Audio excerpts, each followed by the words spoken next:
આપણે બીજી વાર બટેટાની વેફર પાડવાની હતી. એકવાર પાડીને તો બધા ખાઈ ગયા કે બહુ સરસ થઈ છે. એટલે મેં કીધું સારું હાલો, વરસાદ નથી ને એ પહેલાં આપણે થોડીક પાડી નાખવી. પછી આપણે બધી પતરી પાડી નાખી અને 3 પાણીએ ધોવાની હતી. કેટલા 3 પાણીએ, પણ આપણે ધોતા હતા ને તો ચશ્મા પડી ગયા હતા આમ નીચા.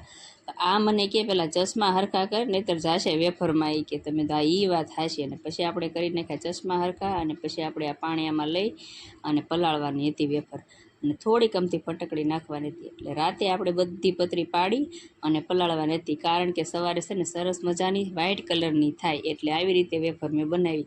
જ્યારે પહેલી વાર બનાવીને ત્યારે આમ બનાવી હતી ને અત્યારે આમ. પછી પડી ગયું સવાર. એટલે સવારમાં આપણે બધું કામ કરીને નાહી ધોઈને થઈ ગયા હતા નવરા. અને પછી આપણે આવી રીતે પતરી બધી સૂકવી દીધી વાફી અને મસ્ત મજાની થઈ ગઈ ને એટલે આપણે સૂકવી દીધી. જો સેજ અમથું મીઠું નાખ્યું હતું, કેમ કે ફટકડી નાખી હતી ને એટલે કેવર આવે થોડું. એટલે પછી આવી રીતે બધી વેફર સૂકવી અને પછી આપણે જવાનું હતું એક જગ્યાએ. એટલે આપણે થઈ ગયા નાહી ધોઈને ફરી વાર રેડી, કેમ કે બહુ ગરમી થઈ ગઈ હતી વેફર પાડીને. એટલે પછી આપણે ઓઢી લીધી સાડી ઓઢીને અમારે જવાનું ક્યાં હતું કહું, લાઇટ બિલ ભરવા. તો જો આ પૈસા ને આ બાજુ બિલ. હવે આપણે જવાનું લાઇટ બિલ, પણ એ યાદ ન રહ્યું કે આજે શનિ રવિની રજા છે. એટલે પછી અમે જ્ઞાન વળી પાછા આવ્યા, ના પાડી દીધો અમને. અને પછી ઘરે આવીને આપણે બનાવી રસોઈમાં આજે છે ને પાવભાજી બનાવી હતી. ઘરે હતી ને એટલે છોકરા કે મમ્મી તો આજે ભાજી બનાવ. મેં કીધું સારું હાલો. એટલે ભાજી બનાવીને સાથે સાથે આ કાચી કેરી હતી. કાચી કેરી મસ્ત મજાની મીઠી હતી ને પછી આપણે થોડીક ડુંગળી સુધારી લીધી અને પછી સાથે સાથે લીંબુ પણ હતું. છોકરાઓ કે મમ્મી લીંબુ છે? મેં કીધું લીંબુ છે નહીં. તો કે નીચેથી લઈ આવું ફઈ આગળથી. મેં તો આ જા લઈ આવ.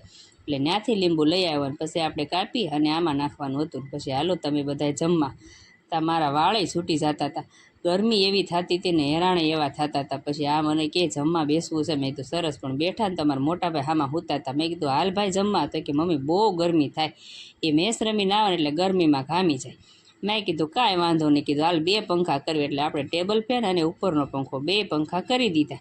પછી મેં કીધું હવે તો હાલ ભાઈ. તો કે હા મમ્મી હવે આવું છું. ને પછી અમે કરી ગયા આરામ. ઘડીક વાર આરામ કરીને પછી સાંજના 12 આવ્યા ને તો અમારી સામે ખ્રિસ્તી રહી છે. તો ખ્રિસ્તીના ભાઈ આંબા ઉપરથી કેરીઓ પાડતા હતા. મેં કીધું અમને થોડીક આપજો. તો મને કે તમારા આંબા છે તો તમને આપીએ. મેં કીધું એલા ભારે કરી કીધું. એટલે પછી એ કેરીઓ પાડતા હતા ને આપણે પછી સૂટ લઈ લીધું. અને પછી આ સાઈડ છે ને બીજો આંબો એક હતો, પણ એ બેન કે મારે પાડું ને ત્યારે મીનાબેન તમને આપીશ. મેં કીધું કાંઈ વાંધો નહીં. પછી અમારે છે ને સામી સાઈડ લગ્ન હતા. તો લગ્નમાં જો આવા મંડપ હતા ને આવું બધું ડેકોરેશન હતું ને જાન પવણીને વહી આવી હતી ને આજે છે રિસેપ્શન. તો તમે બધા આવી જજો રિસેપ્શનમાં, હું તમને આમંત્રણ આપી દઉં. ને આ છે ને અમારે ચોખા સાફ કરવાના હતા, કેમ કે અમારે ઘરે હોય ને ત્યારે આવું કામ તો હોય જ તે.